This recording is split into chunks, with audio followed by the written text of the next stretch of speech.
एक समय की बात है। एक छुपे हुए जंगल में एक शानदार पेड़ खड़ा था जिसे एल्डर ट्री के नाम से जाना जाता था। यह पेड़ कोई साधारण पेड़ नहीं था।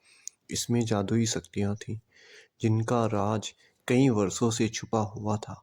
कहा जाता है कि एल्डर ट्री किसी की भी एक इच्छा पूरी करने की शक्ति रखता था, लेकिन इस तक पहुंचना आसान काम नहीं था।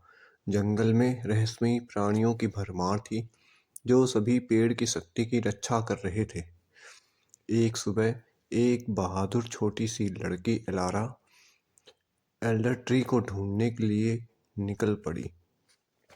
उसने इसकी जादुई शक्तियों की कथाएं सुनी थी और वह यकीन करती थी कि यह उसके गांव को भयानक सूखे से बचा सकता था।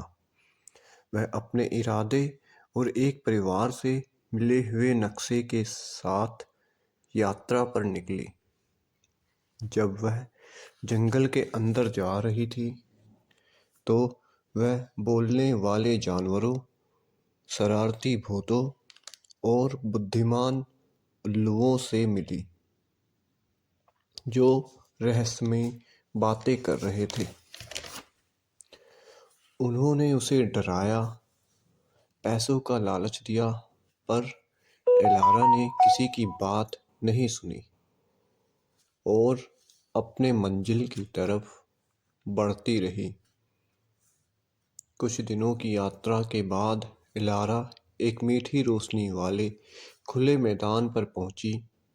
मैदान के सेंटर में एल्डर ट्री खड़ा हुआ था, जिसकी शाखाएं आकाश में ऊंची हो रही थी, पत्तियां चमक रही थी। एलारा खुशी से झूम उठी।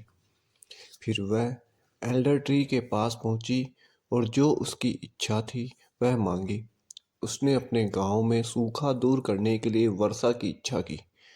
जैसे उसके शब्द उसके होठों से निकले, आसमान अंधेरे बादल जमा हो गए और बारिश होने लगी। एलारा की इच्छा पूरी हो गई और जंगल में भी बारिश से खुशहाली छा गई।